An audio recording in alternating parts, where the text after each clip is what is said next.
Varka and Gulsha, also Varke and Gulsha, Varka or Gulsha, is an 11th century Persian epic in 2,250 verses, written by the poet Ayuki.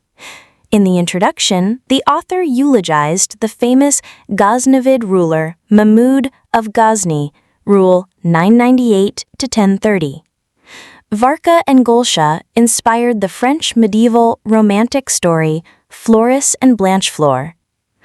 Gulsha, right, disguised as a man, watches as her lover Varka, center, and his rival Rabi, left, fight on horseback.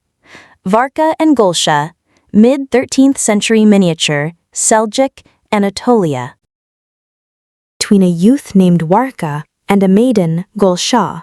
Their fathers are Arab brothers, Homam and Halal, chiefs of the tribe of the Banu Shabikh. When Varka and Gulsha were supposed to be married, Gulsha was abducted by an enemy named Rabi bin Adnan. Various battles ensued, and Varka's father and Rabi and his 2 sons are killed until Gulsha was finally rescued. The wedding, though, is cancelled by Gulsha's father, who claims that Varka is too poor. In order to get rich, Varka goes to the court of his maternal uncle, Mundar king of the Yemen. Meanwhile, the king of Syria obtains Gulsha's hand from her mother. When Varka returns as a rich man, he is told that Gulsha is dead, but he finds out that this is a lie. He goes to Syria to confront the king, but is treated with such kindness by him that he feels obliged to give up on Gulsha. He dies of grief soon after. Gulsha goes to his grave and there dies of grief too. Their twin tombs became a place of pilgrimage for both Jews and Muslims. A year later, the Prophet Muhammad visited the tombs and resurrected Varka and Gulsha, at last reunited. Combat of Varka with the army of Bahrain and of Aden. Varka and Gulsha, mid-13th century miniature, Seljuk, Anatolia. Unique 13th century edition with miniatures. The epic is based on an old Arab story, but the only known manuscript is a 13th century edition, generally held to be a product of early 13th century Seljuks. It is the earliest known illustrated manuscript in the Persian language and was most probably created in Konya. The miniatures represent typical Central Asian people, thick-set with large round heads. The author of the miniatures in the manuscript is the painter Abdul Mumin el-Khwai, born in the city of Khwai in the Azerbaijan region. The manuscript was completed in Konya under the Seljuk Sultanate of Rum. It is now located in the Topkapi Museum, Topkapi Saray Müzesi, Hazine 841 H841.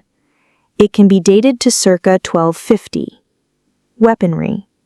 The paintings from the manuscript provide rare depictions of the contemporary military of the Seljuk period and may have influenced other known depictions of Turkic Seljuk soldiers.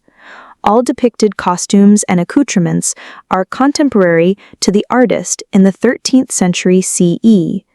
The miniatures constitute the first known example of illustrated Persian language manuscript dating from the pre-Mongol era and are useful in studying weapons of the period. Particularly, metal face masks and chainmail helmets in Turkic fashion, and armor with small metal plates connected through straps, large round shields, the largest of them called kite shields, and long teardrop shields, armored horses are depicted. The weapons and armor types depicted in the miniatures were common in the Middle East and the Caucasus in the Seljuk era. Persian, Ayuki, was an 11th century Persian poet. A contemporary of the Ghaznavid ruler Mahmud of Ghazni, r. 998-303, he wrote the epic Varka wa Gulsha, which is a story of the love between a youth named Varka and a maiden, Gulsha. In the introduction, he eulogized Mahmud of Ghazni. According to the poet himself, the story is based on the Arabic work Urwa wa Afra. The work survives in a unique manuscript dated to the mid-13th century and made in Konya, Seljuk Rum, which is now located in the Topkapi Museum, Topkapi Sarai Musi, Hazine 841H841. Ayuki also wrote some qasidas. No reliable information about Ayuki has come down. His works are characterized by paired rhyme interspersed with ghazal. Eulogy.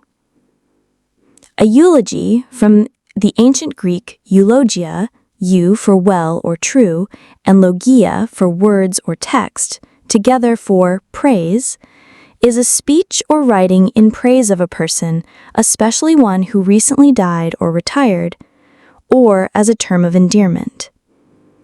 Eulogies may be given as part of funeral services. In the United States, they take place in a funeral home during or after a wake. In the United Kingdom, they are said during the service, typically at a crematorium or place of worship before the wake. In the United States, some denominations either discourage or do not permit eulogies at services to maintain respect for traditions. Eulogies can also praise people who are still alive. This normally takes place on special occasions like birthdays, office parties, retirement celebrations, etc. Eulogies should not be confused with elegies, which are poems written in tribute to the dead, nor with obituaries, which are biographies recounting the lives of those who have recently died, nor with obsequies, which refer generally to the rituals surrounding funerals. Roman Catholic priests are prohibited by the rubrics of the Mass from presenting a eulogy for the deceased in place of a homily during a funeral Mass. The modern use of the word eulogy was first documented in the 16th century and came from the medieval Latin term eulogium. Eulogium at that time has since turned into the shorter eulogy of today. Eulogies are usually delivered by a family member or a close family friend in the case of a dead person. For a living eulogy, given in such cases as a retirement, a senior colleague could perhaps deliver it. On occasions, eulogies are given to those who are severely ill or elderly in order to express words of love and gratitude before they die. Eulogies are not limited to merely people, however.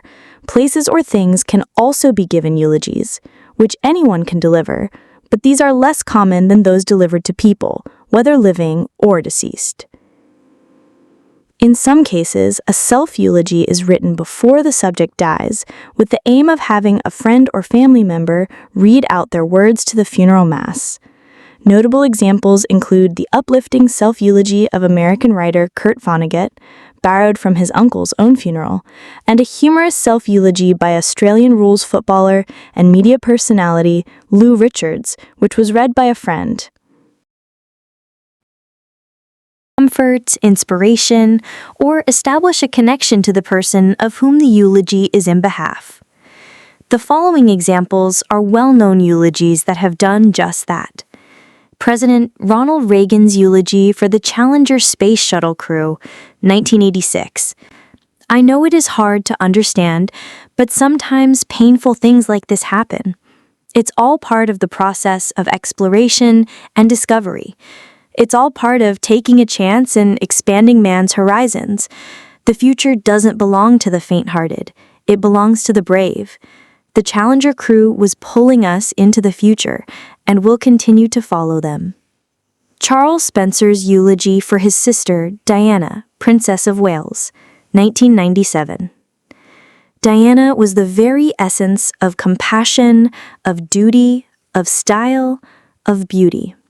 All over the world, she was a symbol of selfless humanity, a standard-bearer for the rights of the truly downtrodden, a truly British girl who transcended nationality, someone with a natural nobility who was classless, who proved in the last year that she needed no royal title to continue to generate her particular brand of magic. Jawaharlal Nehru's eulogy for Mahatma Gandhi, 1948. The first thing to remember now is that no one of us dare misbehave because we're angry. We have to behave like strong and determined people, determined to face all the perils that surround us, determined to carry out the mandate that our great teacher and our great leader had given us, remembering always that if, as I believe, His Spirit looks upon us and sees you, nothing would displease His soul so much as to see that we have indulged in any small behavior or any violence. So we must not do that.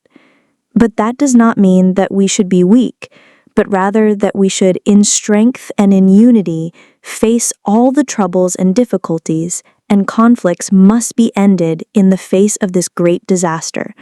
A great disaster is a symbol to us to remember all the big things of life and forget the small things, of which we have thought too much. Ted Kennedy's eulogy for his brother Robert F. Kennedy, 1968. My brother need not be idealized or enlarged in death beyond what he was in life, to be remembered simply as a good and decent man who saw wrong and tried to right it, saw suffering and tried to heal it, saw war and tried to stop it. Those of us who loved him and who take him to his rest today pray that what he was to us and what he wished for others will someday come to pass for all the world. As he said many times in many parts of this nation to those he touched and who sought to touch him, some men see things as they are and say, why? I dream things that never were and say, why not? Content. There are many different types of eulogies. Some of them are strictly meant to be a biography of the person's life. The short biography is simply a retelling of what the individual went through in their life. This can be done to highlight major points in the deceased's life. Another version is by telling a more personal view on what the individual did. It entails retelling memories that are shared between the storyteller and the deceased. Memories, impressions, and experiences are all things that can be included in a retelling of the personal eulogy. Birch, 2006. In most parts of the world, eulogies mostly focus on the biography of the person's life by highlighting the major events of their lives, such as work or career, education, etc. Persian, Ghaznavian, was a Persianate Muslim dynasty of Turkic Mamluk origin. It ruled the Ghaznavid Empire, or the Empire of Ghazni, from 977 to 1186, which, at its greatest extent, extended from the Oxus to the Indus Valley. The dynasty was founded by Sebuktigin upon his succession to the rule of Ghazna after the death of his father-in-law, Alptigin, who was an ex-general of the Samanid Empire from Balkh. Sebuktigin's son, Mahmud of Ghazni, expanded the Ghaznavid Empire to the Amu Darya, the Indus River, and the Indian Ocean in the east, and to Ray and Hamadan in the west. Under the reign of Masud I, the Ghaznavid dynasty began losing control over its western territories to the Seljuk Empire after the Battle of Dandanakan in 1040, resulting in a restriction of its holdings to modern-day Afghanistan, Pakistan, and northern India. In 1151, Sultan Bahram Shah lost Ghazni to the Ghurid Sultan Ala al-Din Hussein. The Ghaznavids retook Ghazni but lost the city to the Guz Turks, who in turn lost it to Muhammad of Ghor. In response, the Ghaznavids fled to Lahore, their regional capital. In 1186, Lahore was conquered by the Ghurid Sultan Muhammad of Ghor, with its Ghaznavid ruler Khusrau Malik imprisoned and later executed. Rise to power. Ghaznavid portrait, Palace of Lashkari Bazaar. Schlumberger noted that the turban, the small mouth, and the strongly slanted eyes were characteristically Turkic, 11th century. two military families arose from the Turkic slave guards of the Samanid Empire, the Simjurids and Ghaznavids, who ultimately proved disastrous to the Samanids. The Simjurids received an appanage in the Kohistan region of eastern Khorasan. The Samanid generals Alp Tigin and Abu al-Hassan Simjuri competed for the governorship of Khorasan and control of the Samanid Empire by placing on the throne emirs they could dominate after the death of Abd al-Malik I in 961. His death created a succession crisis between his brothers. A court party instigated by men of the scribal class, civilian ministers rather than Turkic generals, rejected the candidacy of Alp Tigin for the Samanid throne. Mansur I was installed instead, and Alp Tigin prudently retired to south of the Hindu Kush, where he captured Ghazna and became the ruler of the city as a Samanid authority. The Simjurids enjoyed control of Khorasan south of the Amu Darya, but were hard-pressed by a third great Iranian dynasty, the Buyid dynasty, and were unable to survive the collapse of the Samanids and the subsequent rise of the Ghaznavids. The struggles of the Turkic slave generals for mastery of the throne, with the help of shifting allegiance from the court's ministerial leaders, both demonstrated and accelerated the Samanid decline. Samanid weakness attracted into Transoxiana the Karluks, a Turkic people who had recently converted to Islam. They occupied Bukhara in 992, establishing in Transoxiana the Kara Khahanid Khanate. Alp Tigin died in 963, and after 2 Ghulam governors and 3 years, his slave Subuktigin became the governor of Ghazna. Subuktigin. Main article. Subuktigin. Ghaznavid fortress of Lashkari Bazar in Lashkargah, ancient Bast, southern Afghanistan. It was founded by Mahmud of Ghazni in 998 to 1030 CE. Subuktigin lived as a Mamluk Turkic slave soldier during his youth and later married the daughter of his master Alp Tigin, who fled to Ghazna following a failed coup attempt and conquered the city from the local Lawik rulers in 962. After Alp Tigin died, his son Abu Ishahak Ibrahim governed Ghazna for 3 years. His death was followed by the reign of a former Ghulam of Alp Tigin, Bilgatin. Bilgatin's rule was so harsh the populace invited Abu Bakr Lawik back. It was through Subuktigin's military ability that Lawik was removed, Bilgatin was exiled, and Subuktigin gained the governorship. Once established as governor of Ghazna, Subuktigin was asked to intervene in Khorasan at the insistence of the Samanid emir, and after a victorious campaign received the governorships of Balkh, Turkestan, Bamiyan, Gur, and Garchistan. Subuktigin inherited a governorship in turmoil. In Zabulistan, the typical military fief system, Mustagal, were being changed into permanent ownership, Tamlik, which resulted in the Turkic soldiery unwilling to take up arms. Subuktigin reformed the system, making them all a Mustagal-type fief. In 976, he ended the conflict between 2 Turkic Ghulams at Bust and restored the original ruler. Later, that same year, Subuktigin campaigned against Kuzdar, catching the ruler, possibly Mutaz bin Ahmad, off guard and obtaining an annual tribute from him. After the death of Subuktigin, his son by Alptigin's daughter, Ismail, was given Ghazna. Another son, Abul Muzaffar Nasser was given the governorship of Bust, while in Khorasan, the eldest son, Mahmud, was given command of the army. Sebuktigin intent was to ensure governorships for his family despite the decaying influence of the Samanid Empire and did not consider his dynasty as independent. Ismail, upon gaining his inheritance, quickly traveled to Bust and did homage to Emir Abu al-Harith Mansur bin Nu.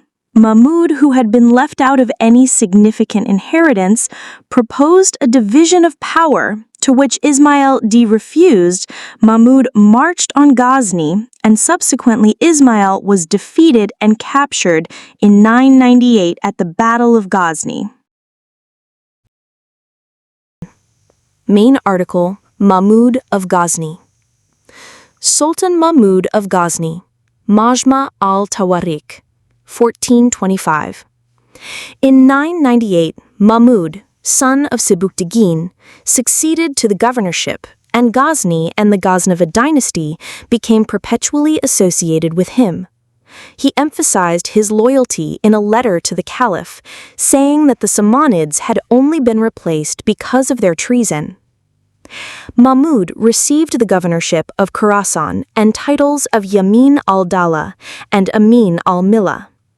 As a representative of caliphal authority, he championed Sunni Islam by campaigning against the Ismaili and Shiite Buyids.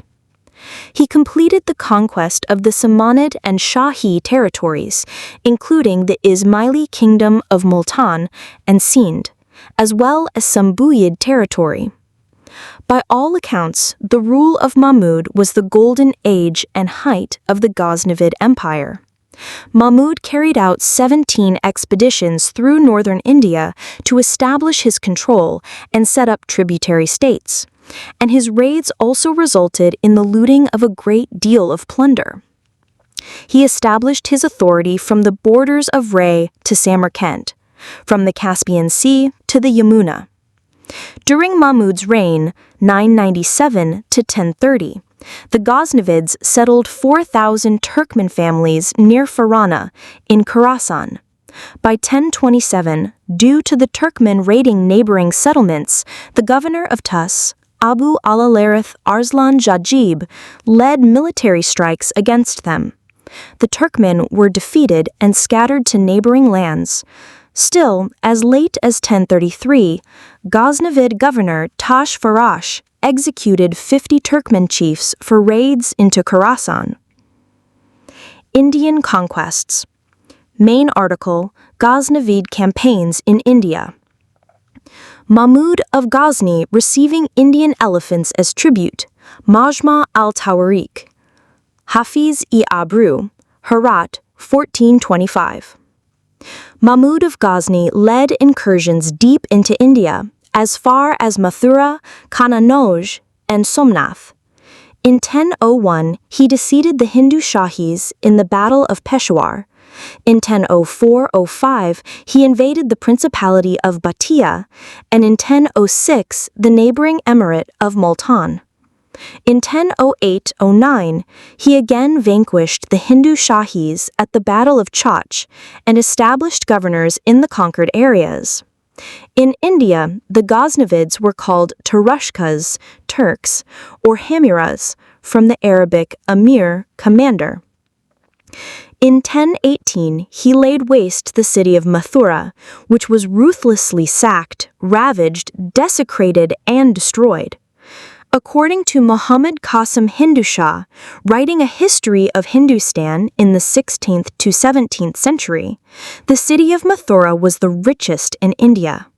When it was attacked by Mahmud of Ghazni, all the idols were burned and destroyed during a period of 20 days. Gold and silver was smelted for booty, and the city was burned down. In 1008, Mahmud also captured Kannauj, the capital of the Pratiharas, and then confronted the Chandelas, from whom he obtained the payment of tribute. In 1026, he raided and plundered the Somnath temple, taking away a booty of 20 million dinars. The wealth brought back from Mahmud's Indian expeditions to Ghazni was enormous, and contemporary historians, example Abu Fazal Bihagi and Ferdowsi, give glowing descriptions of the magnificence of the capital and of the conqueror's munificent support of literature. Mahmud died in April 1030 and had chosen his son Muhammad as his successor. Twin sons of Mahmud. Coin of Mahmud minted in Ghazni. Most coins were minted in Parwan. They were made of gold, silver, and copper. Mahmud was the first Muslim ruler to commission coinage featuring bilingual inscriptions and dates in both Arabic and Sanskrit Devanagari. Mahmud left the empire to his son Muhammad, who was mild, affectionate, and soft. His brother, Masud, asked for 3 provinces that he had won by his sword, but his brother did not consent. Masud had to fight his brother and he became king, blinding and imprisoning Muhammad as punishment. Masud was unable to preserve the empire, and following a disastrous defeat at the Battle of Dandanakan in 1040, he lost all the Ghaznavid lands in Persia and Central Asia to the Seljuks, plunging the realm into a time of troubles, 1342-43. His last act was to collect all his treasures from his forts in hopes of assembling an army and ruling from India, but his own forces plundered the wealth, and he proclaimed his blind brother as king again. The 2 brothers now exchanged positions. Muhammad was elevated from prison to the throne, while Masud was consigned to a dungeon after a reign of 10 years and was assassinated in 1040. Masud's son, Madud, was governor of Balkh, and in 1040, after hearing of his father's death, he came to Ghazni to claim his kingdom. He fought with the sons of the blind Muhammad and was victorious. However, the empire soon disintegrated and most kings did not submit to Madud. In a span of 9 years, 4 more kings claimed the throne of Ghazni. Vids in Lashkari Bazaar. Figures in the wall paintings from the Ghaznavid Palace of Lashkari Bazaar in central Afghanistan, probably built by Masud Ayai, 1030-41, with black and white line drawing of the left figure by the discoverer Daniel Schlumberger, 1978. The figures wear the typical Turkic attire. In 1058, Masud's son Ibrahim, a great calligrapher who wrote the Quran with his own pen, became king. Ibrahim re-established a truncated empire on a firmer basis by arriving at a peace agreement with the Seljuks and a restoration of cultural and political linkages. Under Ibrahim and his successors, the empire enjoyed a period of sustained tranquility. Shorn of its western lands, it was increasingly sustained by riches accrued from raids across northern India, where it faced stiff resistance from Indian rulers such as the Paramara of Malwa and the Gahadmala of Kannauj. He ruled until 1098. Masud III. Masud III became king for 16 years, with no major event in his lifetime. Masud built the palace of Sultan Masud III and one of the Ghazni minarets. Signs of weakness in the state became apparent when he died in 1115, with internal strife between his sons ending with the ascension of Sultan Bahram Shah as a Seljuk vassal. Bahram Shah defeated his brother Arslan for the throne at the Battle of Ghazni in 1117. Sultan Bahram Shah. Sultan Bahram Shah was the last Ghaznavid king, ruling Ghazni, the first and main Ghaznavid capital, for 35 years. In 1148, he was defeated in Ghazni by Saif al-Din Suri, but he recaptured the capital the next year. Ala al-Din Husayn, a Ghorid king, conquered the city in 1151 in revenge for his brother Kutubuddin's death, who was son-in-law of the king but was publicly punished and killed for a minor offense. Ala al-Din Husayn then razed the city, burning it for 7 days. after which he became known as Jahan Suz, or World Burner. Ghazni was restored to the Ghaznavids by the intervention of the Seljuks, who came to the aid of Bahram. Ghaznavid struggles with the Ghurids continued in subsequent years as they nibbled away at Ghaznavid territory, and Ghazni and Zabulistan were lost to a group of Oghuz Turks before being captured by the Ghurids. Ghazni fell to the Ghurids around 1170. Late Ghaznavids. After the fall of Ghazni in 1163, the Ghaznavids established themselves in Lahore, their regional capital for Indian territories since its conquest by Mahmud of Ghazni, which became the new capital of the late Ghaznavids. Ghaznavid power in northwestern India continued until the Ghurid conquest of Lahore by Muhammad of Ghor in 1186, deposing the last Ghaznavid ruler Khusrau Malik. Both Khusrau Malik and his son were imprisoned and summarily executed in Firozkoh in 1191, extinguishing the Ghaznavid lineage. The core of the Ghaznavid army was primarily made up of Turks, as well as thousands of native Afghans who were trained and assembled from the area south of the Hindu Kush in what is now Afghanistan. During the rule of Sultan Mahmud, a new, larger military training center was established in Bast, now Lashkar Gah. This area was known for blacksmiths where war weapons were made.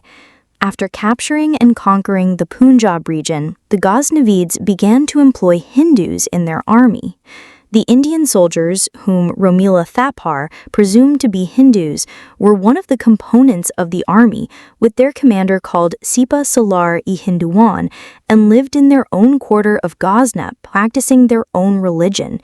Indian soldiers under their commander Savendre remained loyal to Mahmud. They were also used against a Turkic rebel, with the command given to a Hindu named Tilak, according to Baihaqi. Like the other dynasties that rose out of the remains of the Abbasid Caliphate, the Ghaznavid administrative traditions and military practice came from the Abbasids. The Arabian horses, at least in the earliest campaign, were still substantial in Ghaznavid military incursions, especially in dashing raids deep into hostile territory. There is a record of 6,000 Arab horse being sent against King Anandapala in 1008, and evidence of this Arabian cavalry persists until 1118 under the Ghaznavid governor in Lahore. Due to their access to the Indus-Ganges plains, the Ghaznavids, during the 11th and 12th centuries, developed the first Muslim army to use war elephants in battle. The elephants were protected by armor plating on their fronts. The use of these elephants was a foreign weapon in other regions that the Ghaznavids fought in, particularly in Central Asia. The Karakhanid ruler Ilig Khan on horse, submitting to Mahmud of Ghazni, who was riding an elephant in 1017. They agreed to partition former Samanid territory along the Oxus River, Jami al-Tawarik, circa 1306 to 14. State and culture. Although the dynasty was of Central Asian Turkic origin, it was thoroughly Persianized in terms of language, culture, literature, and habits, and has been regarded as a Persian dynasty. According to Clifford Edmund Bosworth, the Ghaznavid sultans were ethnically Turkish, but the sources, all in Arabic or Persian, do not allow us to estimate the persistence of Turkish practices and ways of thought amongst them. Yet, given the fact that the essential basis of the Ghaznavids' military support always remained their Turkish soldiery, there must have always been a need to stay attuned to their troops' needs and aspirations. Also, there are indications of the persistence of some Turkish literary culture under the early Ghaznavids. Kopralizadeh, pages 56 to 57. The sources do make it clear, however, that the sultan's exercise of political power and the administrative apparatus which gave it shape came very speedily to be within the Persian Islamic tradition of statecraft and monarchical rule, with the ruler as a distant figure buttressed by divine favor, ruling over a mass of traders, artisans, peasants, etc., whose prime duty was obedience in all respects, but above all, in the payment of taxes. The fact that the personnel of the bureaucracy which directed the day-to-day running of the state and which raised the revenue to support the sultan's lifestyle and to finance the professional army were Persians who carried on the administrative traditions of the Samanids only strengthened this conception of a secular power. Masud III's minaret in Ghazni was at least 44 meters tall before its top half crumbled in 1902 due to an earthquake. It was built between 1099 and 1115 CE. It stood next to the palace of Sultan Mahmud III. Persian miniature. A Persian miniature, Persian Nigargariye Irani, is a small Persian painting on paper, whether a book illustration or a separate work of art intended to be kept in an album of such works called a Muraqqa. The techniques are broadly comparable to the Western medieval and Byzantine traditions of miniatures in illuminated manuscripts. Although there is an equally well-established Persian tradition of wall painting, the survival rate and state of preservation of miniatures is better, and miniatures are much the best-known form of Persian painting in the West. And many of the most important examples are in Western or Turkish museums.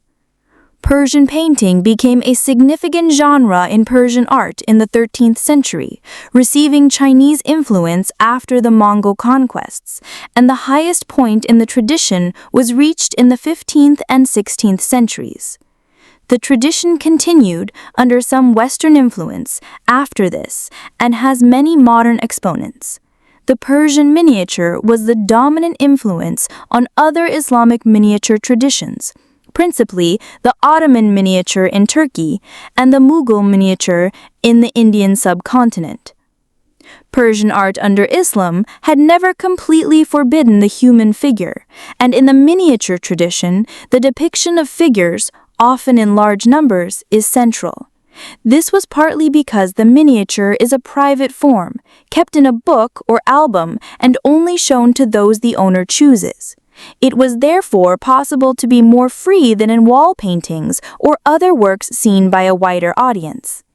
The Quran and other purely religious works are not known to have been illustrated in this way, though histories and other works of literature may include religiously related scenes, including those depicting the Islamic prophet Muhammad, after 1500, usually without showing his face, as well as the figurative scenes in miniatures, which this article concentrates on. There was a parallel style of non-figurative ornamental decoration, which was found in borders and panels in miniature pages and spaces at the start or end of a work, or section, and often in whole pages acting as frontispieces. In Islamic art, this is referred to as illumination, and manuscripts of the Quran and other religious books often included considerable number of illuminated pages. The designs reflected contemporary work in other media, in later periods being especially close to book covers and Persian carpets, and it is thought that many carpet designs were created by court artists and sent to the workshops in the provinces. In later periods, miniatures were increasingly created as single works to be included in albums called Muraqqa, rather than illustrated books. This allowed non-royal collectors to afford a representative sample of works from different styles and periods. Persian miniature is one of its most striking features. Normally, all the pigments used are mineral-based ones, which keep their bright colors very well if kept in proper conditions, the main exception being silver, mostly used to depict water, which will oxidize to a rough-edged black over time. The conventions of Persian miniatures changed slowly. Faces are normally youthful and seen in three-quarters view, with a plump, rounded lower face better suited to portraying typical Central Asian or Chinese features than those of most Persians. Lighting is even, without shadows or chiaroscuro. Walls and other surfaces are shown either frontally or as at, to modern eyes, an angle of about 45 degrees, often giving the modern viewer the unintended impression that a building is, say, hexagonal in plan. Buildings are often shown in complex views, mixing interior views through windows or cutaways with exterior views of other parts of a facade. Costumes and architecture are always those of the time. Many figures are often depicted, with those in the main scene normally rendered at the same size and recession, depth in the picture space, indicated by placing more distant figures higher up in the space. More important figures may be somewhat larger than those around them, and battle scenes can be very crowded indeed. Great attention is paid to the background, whether of a landscape or buildings, and the detail and freshness with which plants and animals, the fabrics of tents, hangings or carpets or tile patterns are shown is one of the great attractions of the form.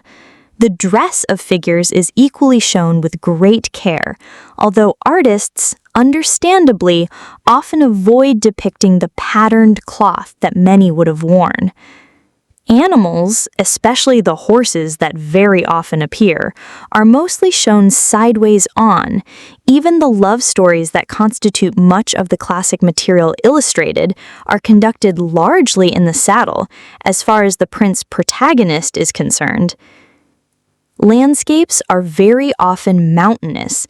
The plains that make up much of Persia are rarely attempted, this being indicated by a high, undulating horizon and outcrops of bare rock which, like the clouds in the normally small area of sky left above the landscape, are depicted in conventions derived from Chinese art.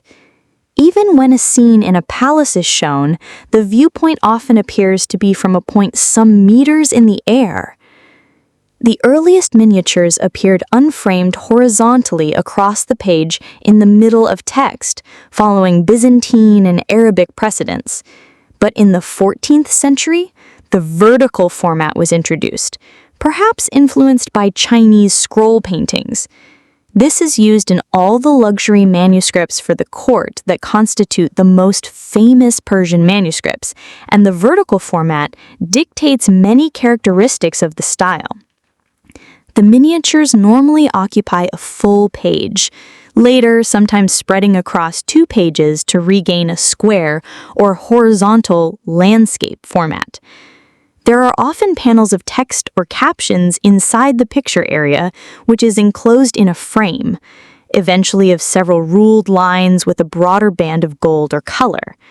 The rest of the page is often decorated with dense designs of plants and animals in a muted, gracile style, often gold and brown. Text pages without miniatures often also have such borders. In later manuscripts, elements of the miniature begin to expand beyond the frame, which may disappear on one side of the image or be omitted completely. Another later development was the album miniature, conceived as a single picture rather than a book illustration, though such images may be accompanied by short lyric poems. The withdrawal of Shah Tahmasp I from commissioning illustrated books in the 1540s probably encouraged artists to transfer to these cheaper works for a wider circle of patrons. Albums, or Muraqqas, were assembled by collectors with album miniatures, specimen pages of calligraphy, and miniatures taken from older books, to which border paintings were often added when they were remounted. Album miniatures usually showed a few figures on a larger scale, with less attention to the background, and tended to become drawings with some tints of colored wash, rather than fully painted. In the example at right, the clothes are fully painted and the background uses the gold gracile style earlier reserved for marginal decoration, as in the miniature at the head of the article. Many were individual portraits, either of notable figures, but initially rarely portraits of rulers, or of idealized beautiful youths. Others were scenes of lovers in a garden or picnics. From about the middle of the 16th century, these types of images became dominant, but they gradually declined in quality and originality and tended towards conventional prettiness and sentimentality. Books were sometimes refurbished and added to after an interval of many years, adding or partly repainting miniatures, changing the border decoration, and making other changes, not all improvements. The Conference of the Birds miniature in the gallery below is an edition of 1600 to a manuscript of over a century earlier, and elements of the style appear to represent an effort to match the earlier miniatures in the book. The famous painting Princes of the House of Timur was first painted in 1550 to 55 in Persia for the exiled Mughal prince Humayun, who largely began the Mughal miniature tradition by taking back Persian miniaturists when he gained the throne. It was then twice updated in India around 1605 and 1628 to show later generations of the royal house. The dimensions of the manuscripts covered a range not dissimilar to typical modern books, though with a more vertical ratio. Many were as small as a modern paperback, others larger. Shah Tahmasp's Shahnameh stood 47 centimeters high, and one exceptional Shahnameh from Tabriz of around 1585 stood 53 centimeters high. Classic period, artists were exclusively male and normally grouped in workshops, of which the Royal Workshop, not necessarily in a single building, was much the most prestigious, recruiting talented artists from the bazaar workshops in the major cities. However, the nature of the Royal Workshop remains unclear, as some manuscripts are recorded as being worked on in different cities. Rulers often took artists with them on their travels, and at least some artists were able to work on private commissions. As in Europe, sons very often followed their father into the workshop, but boys showing talent from any background might be recruited. At least one notable painter was born a slave. There were some highly placed amateur artists, including Shah Tahmasp I, reigned 1524 through 1576, who was also one of the greatest patrons of miniatures. Persian artists were highly sought after by other Islamic courts, especially those of the Ottoman and Mughal empires, whose own traditions of miniature were based on Persian painting, but developed rather different styles. The work was often divided between the main painter, who drew the outlines, and less senior painters who colored in the drawing. In Mughal miniatures at least, a third artist might do just the faces. Then there might be the border paintings. In most books using them, these are by far the largest area of painted material, as they occur on text pages as well. The miniatures in a book were often divided up between different artists, so that the best manuscripts represent an overview of the finest work of the period. The scribes or calligraphers were normally different people, on the whole regarded as having a rather higher status than the artists. Their names are more likely to be noted in the manuscript. Royal librarians probably played a significant role in managing the commissions. The extent of direct involvement by the ruler himself is normally unclear. The scribes wrote the main text first, leaving spaces for the miniatures, presumably having made a plan for these with the artist and the librarian. The book covers were also richly decorated for luxury manuscripts, and when they too have figurative scenes, these presumably use drawings from the same artists who created the miniatures. Paper was the normal material for the pages, unlike the vellum normally used in Europe for as long as the illuminated manuscript tradition lasted. The paper was highly polished, and when not given painted borders, might be flecked with gold leaf. A unique survival from the Timurid period, found pasted inconspicuously in a Muraqqa in the Topkapi Palace, is thought to be a report to Baysungar from his librarian. After a brief and high-flown introduction, Petition from the most humble servants of the royal library, whose eyes are as expectant of the dust of the hooves of the regal steed as the ears of those who fast are for the cry of Allahu Akbar. It continues with very businesslike and detailed notes on what each of some 25 named artists, scribes, and craftsmen has been up to over a period of perhaps a week. Amir Khalil has finished the waves in 2 sea scenes of the Gulistan and will begin to apply color. All the painters are working on painting and tinting 75 tent poles. Maulana Ali is designing a frontispiece illumination for the Shahnama. His eyes were sore for a few days. Apart from book arts, designs for tent makers, tile makers, woodwork, and a saddle are mentioned, as well as the progress of the Beguine's little chest. History. The ancient Persian religion of Manichaeism made considerable use of images.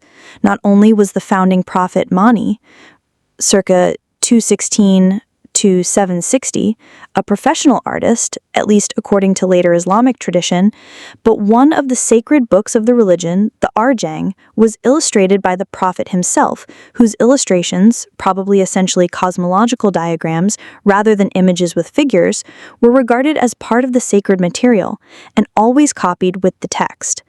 Unfortunately, the religion was suppressed strongly from the Sasanian era and onwards, so that only tiny fragments of Manichaean art survive. These no doubt influenced the continuing Persian tradition, but little can be said about how. It is also known that Sasanian palaces had wall paintings, but only fragments of these have survived. There are narrative scenes in pottery, Minai ceramics, though it is hard to judge how these relate to lost contemporary book painting. Recent scholarship has noted that although surviving early examples are now uncommon, human figurative art was also a continuous tradition in Islamic lands in secular contexts, such as literature, science, and history.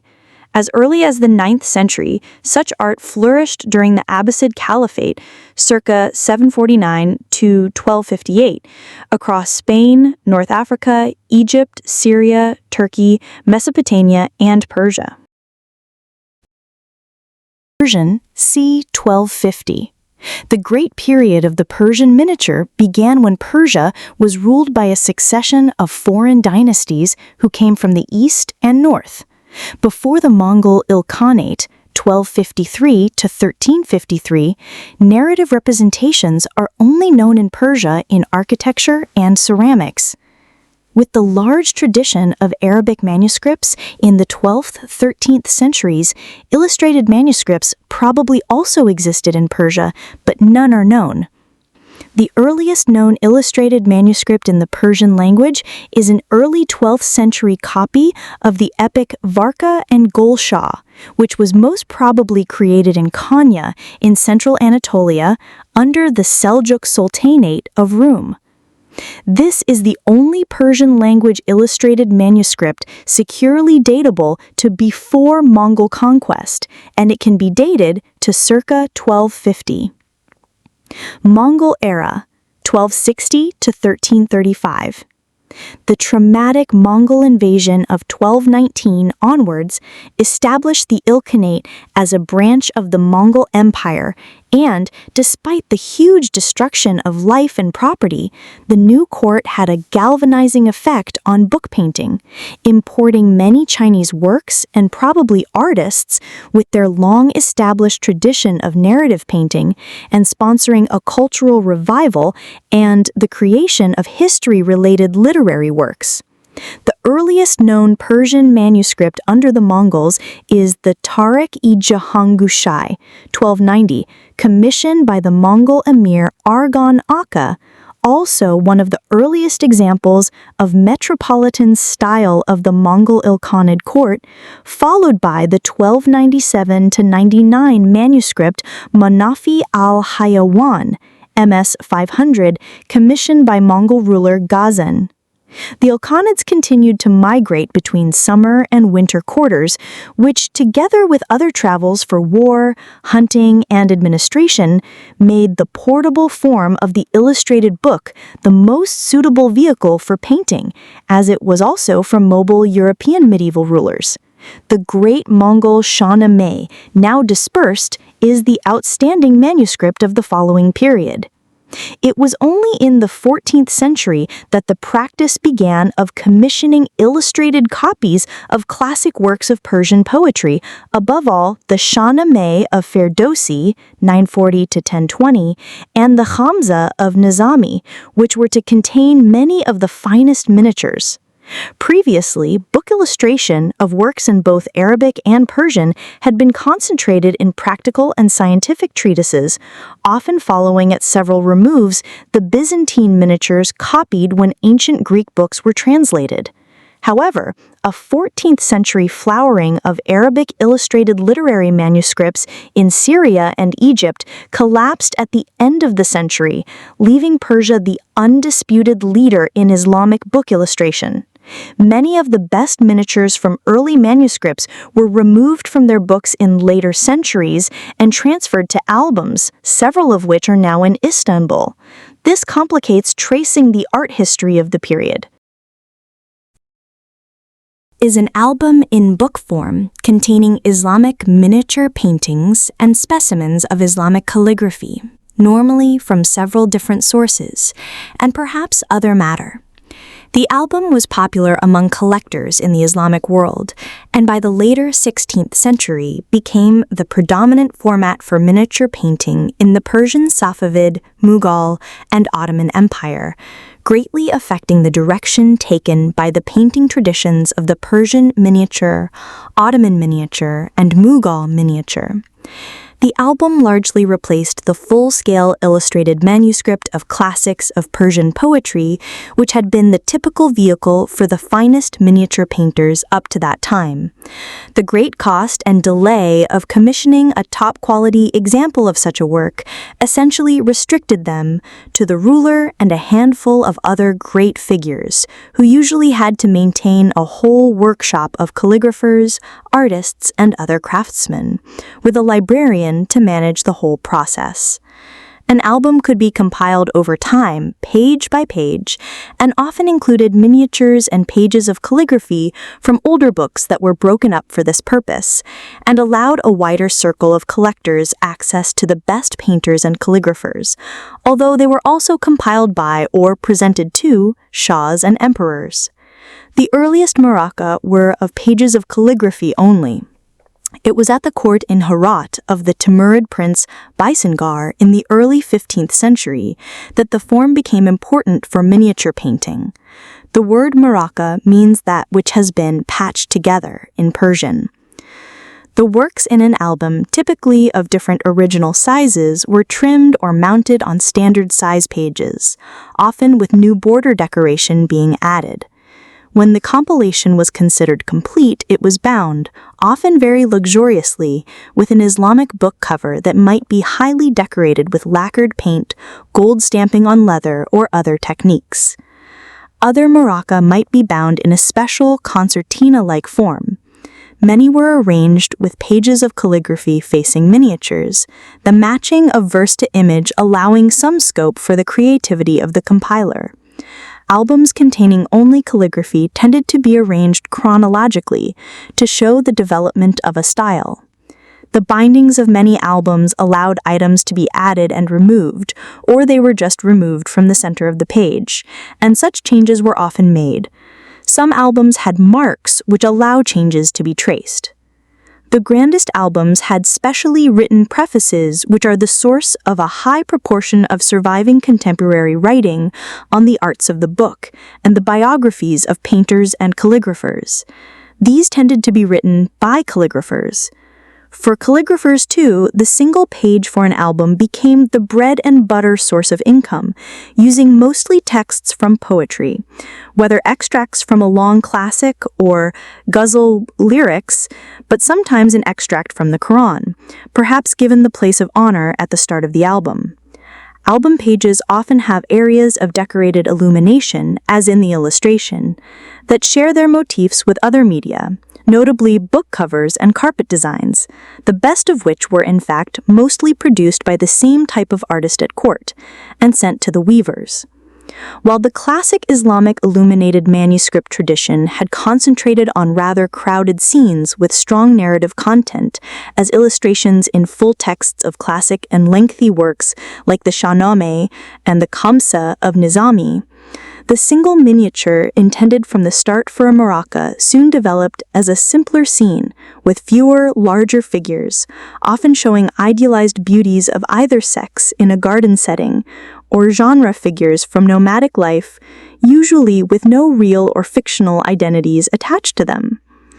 In Mughal India, realistic portraiture, nearly always of rulers or courtiers, became a very common feature, and in Ottoman Turkey, portraits of the sultans, often very stylized, were a particular specialty.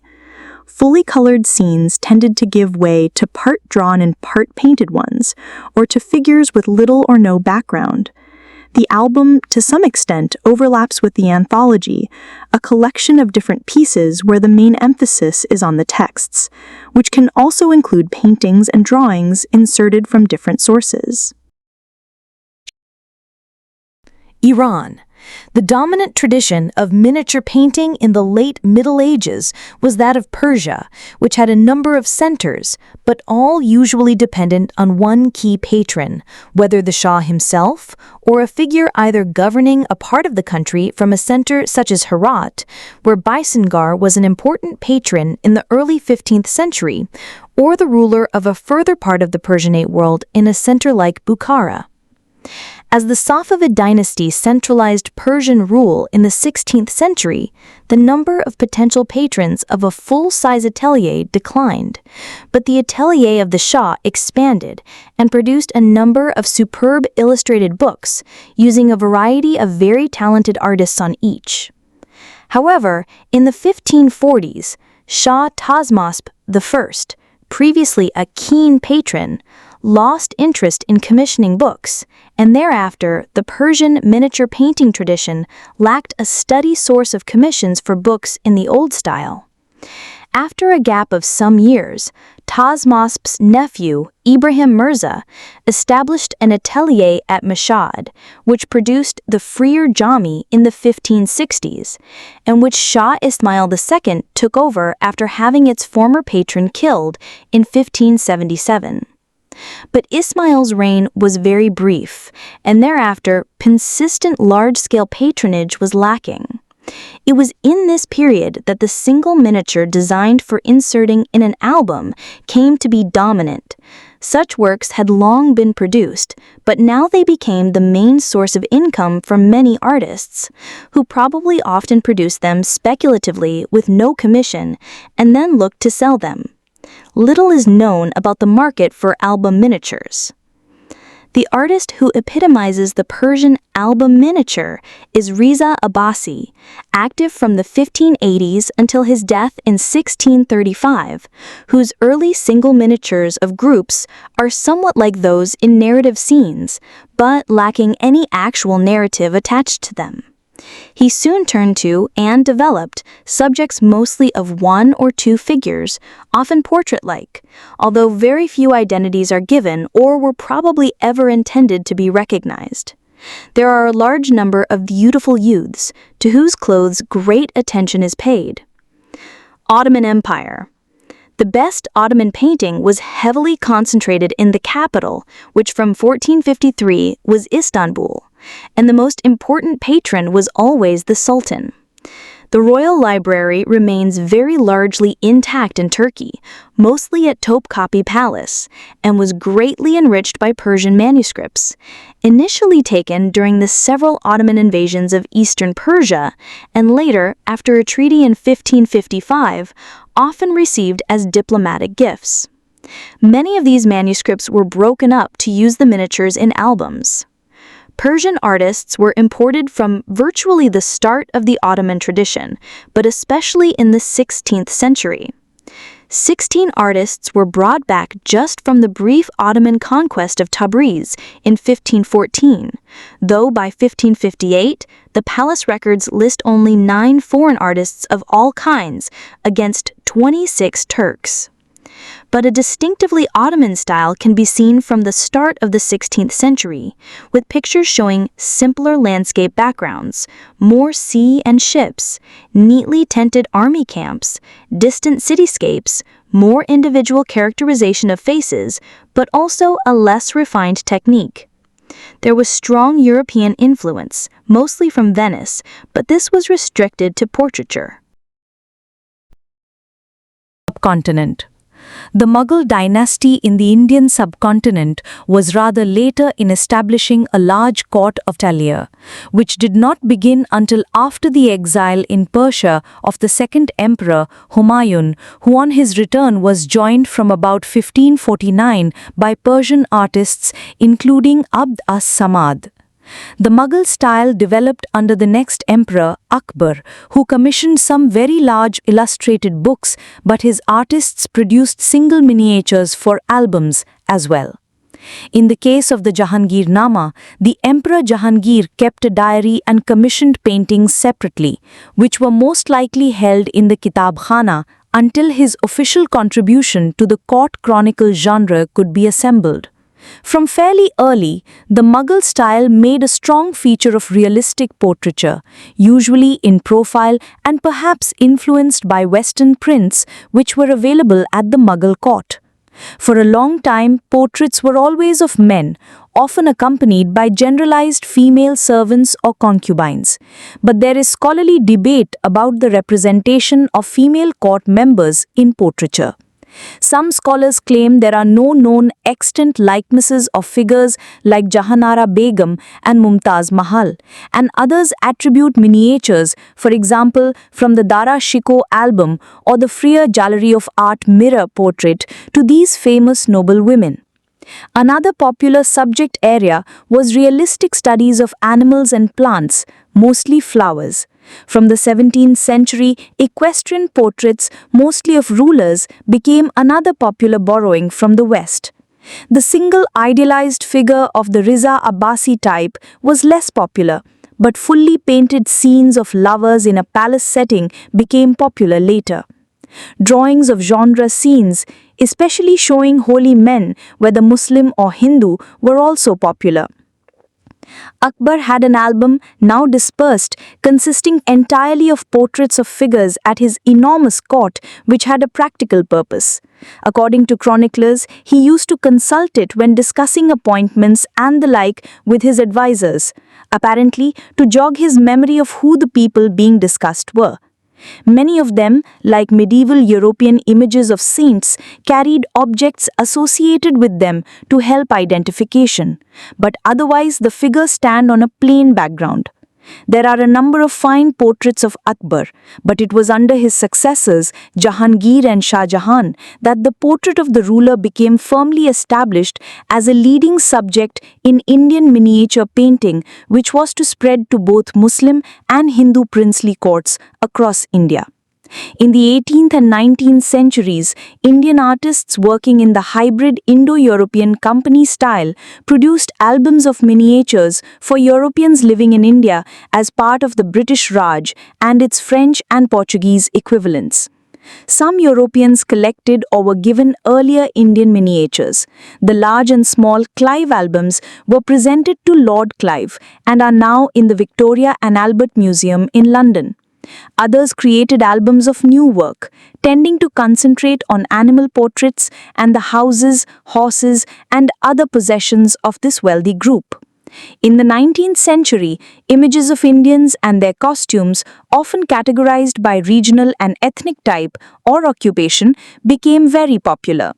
Large-scale patrons included Colonel James Skinner of Skinner's Horse fame, who had a Rajput mother, and for natural history paintings, Mary Impey, wife of Elijah Impey, who commissioned over 300, and the Marquis Wellesley, brother of the first Duke of Wellington, who had over 2,500 miniatures. Miniaturi is a style of illustration found in Ottoman manuscripts, often depicting portraits or historic events. Its unique style was developed from multiple cultural influences, such as the Persian miniature art, as well as Byzantine and Mongol art.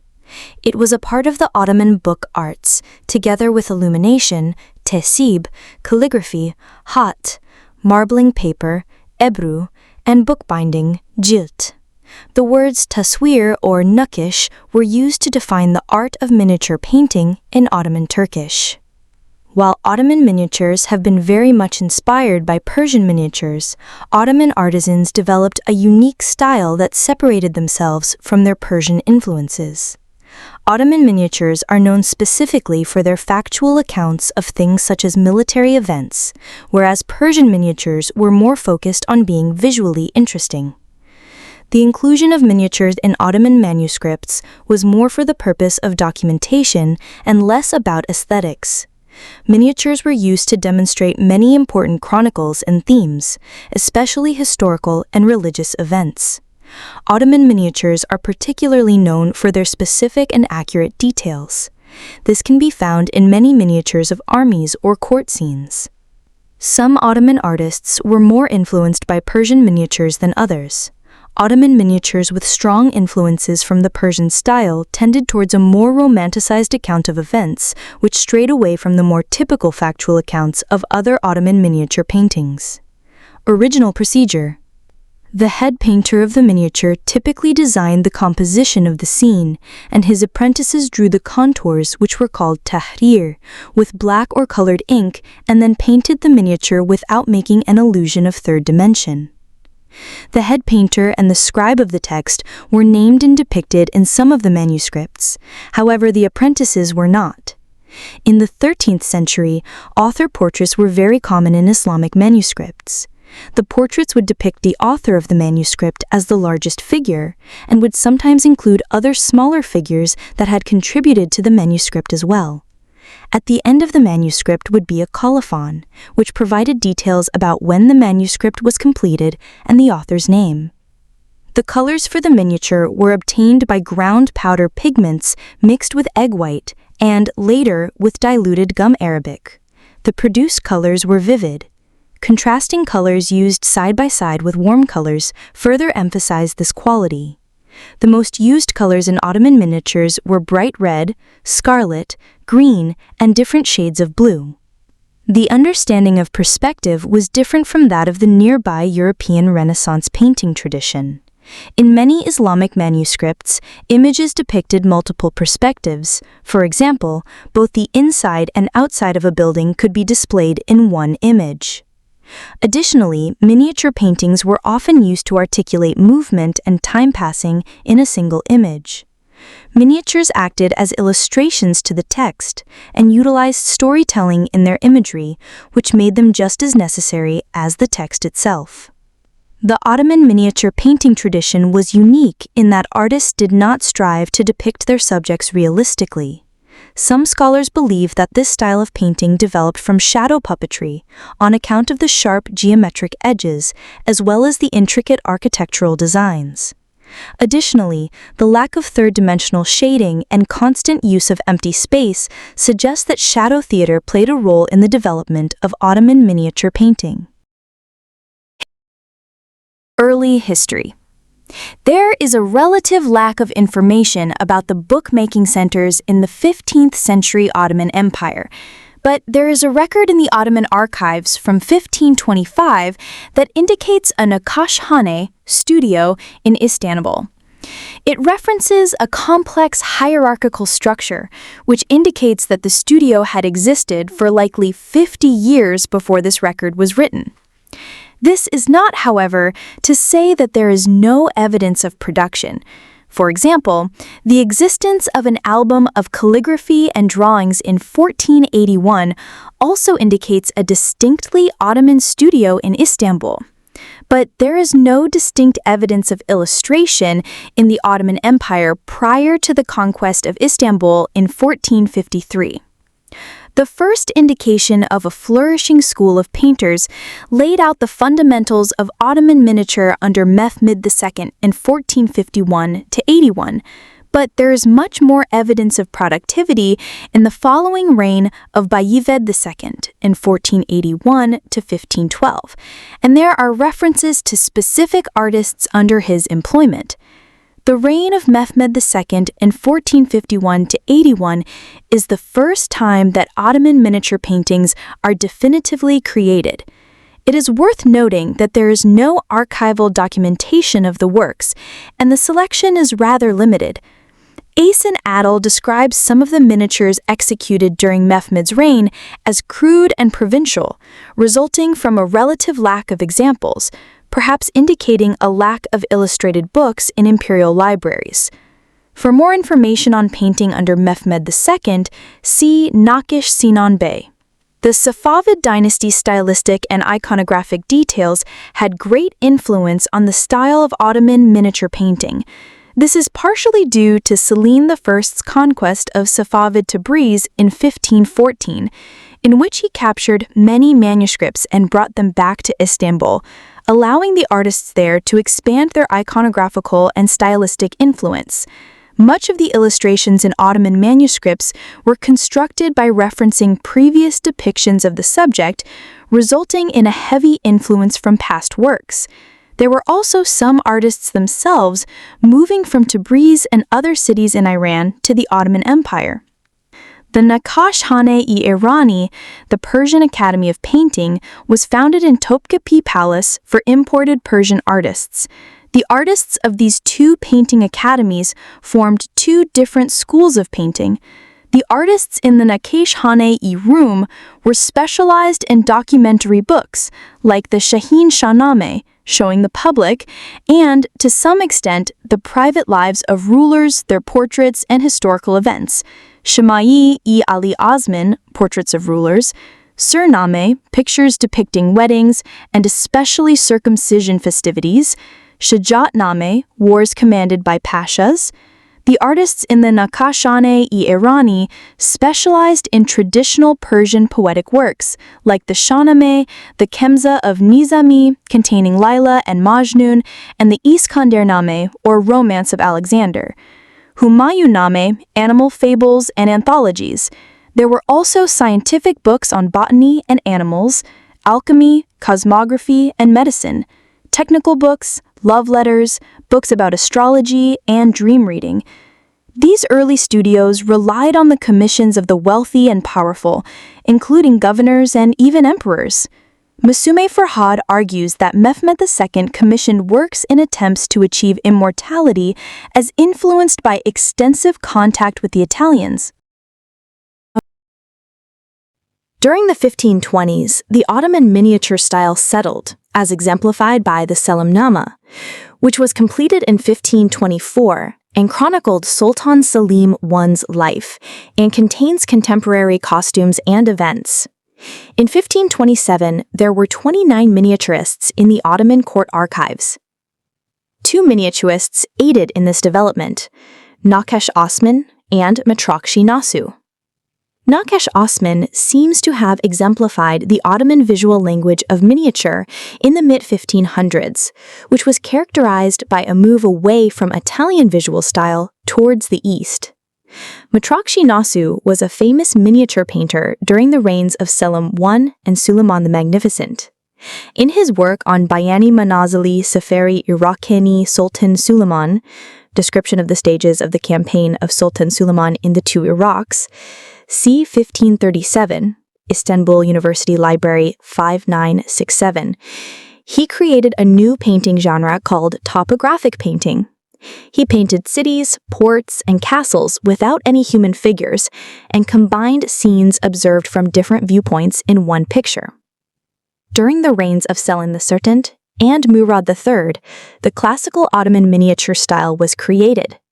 The renowned miniature painters of the period were Naqash Osman, Ali Chalabi, Molla Qasim, Hasan Pasha, and Lutfi Abdullah. Ottoman miniatures reached their peak in the last half of the 1500s, and compositions were largely based on the established representations in miniature, utilizing a vocabulary.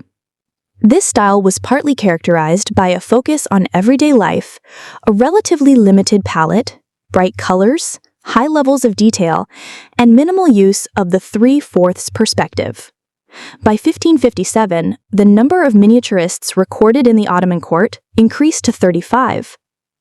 Near the end of the 16th century, 1590, Baghdad's school of painting was flourishing. After the Mongols sacked the city, it stopped being a center of illustrated book production, but it re-emerged as such in 1590, and there was a greater focus on everyday activities than in other locations. Not only was there a move away from fantastical depictions, but also from royal contexts, and many miniatures focused instead on daily life of lower classes as a result. Later shifts. In the 17th century, miniature painting was also popular among the citizens of Istanbul. Artists known as bazaar painters, Turkish çarşı resimler, worked with other artisans in the bazaars of Istanbul at the demand of citizens. Begum Özdin Firat suggests a shift away from imperial commission after the 18th century in his book Encounters with the Ottoman Miniature. He says this was at least partly because of miniaturists in Istanbul who did not have to answer to the same constraints as imperially commissioned miniaturists, the expansion of materials available, the establishments of Muraqqas, a type of album which contained a wide variety of examples of a genre, of miniatures, and the rise of new miniature painting schools. Because of interactions with Europe and increasing interest in European art and architecture, in the 18th century, methods and subjects of miniature painting changed. For example, artists began to utilize watercolor as opposed to the traditional gum Arabic mixed with pigment. By the end of the 18th century, landscapes and oil portraits on canvas usurped the miniature as the dominant art form. Because of contact with Italy, the basic elements of Renaissance portraiture, such as portraying the whole body, volume in the torso, and shading of the face, begin to reflect in paintings from Istanbul. In the 18th century, the greater Western influence shifted the focus to one that was more subjective, to art rather than documentation. A new cultural genre, known in Ottoman history as the Tulip period, occurred during the reign of Ahmed III. Some art historians attribute the birth of the unique style called Ottoman Baroque to this period. The characteristics of the period carried the influences of French Baroque. Abdel Jalil Çelebi, better known as Levni, was a prominent painter during the 18th century and exemplifies some of these shifts.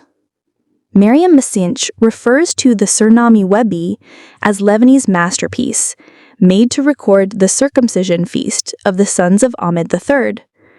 Artisans, theater groups, clowns, musicians, trapeze dancers, and citizens joined in the festivities. Westernization of Ottoman culture continued, and with the introduction of printing press and later photography, fewer illustrated manas were produced. From then on, wall paintings or oil paintings on cloth were popular. The miniature painting's function thus changed.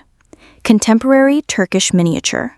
After a period of crisis in the beginning of the 20th century, miniature painting was accepted as a decorative art by the intellectuals of the newly founded Turkish Republic, and in 1936, a division called Turkish Decorative Arts was established in the Academy of Fine Arts in Istanbul, which included miniature painting together with other Ottoman book arts.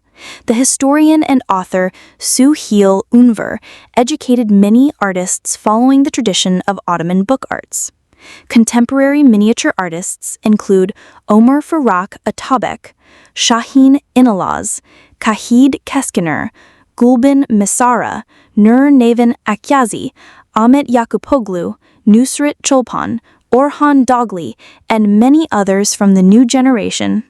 Contemporary artists usually do not consider miniature painting as merely a decorative art, but as a fine art form.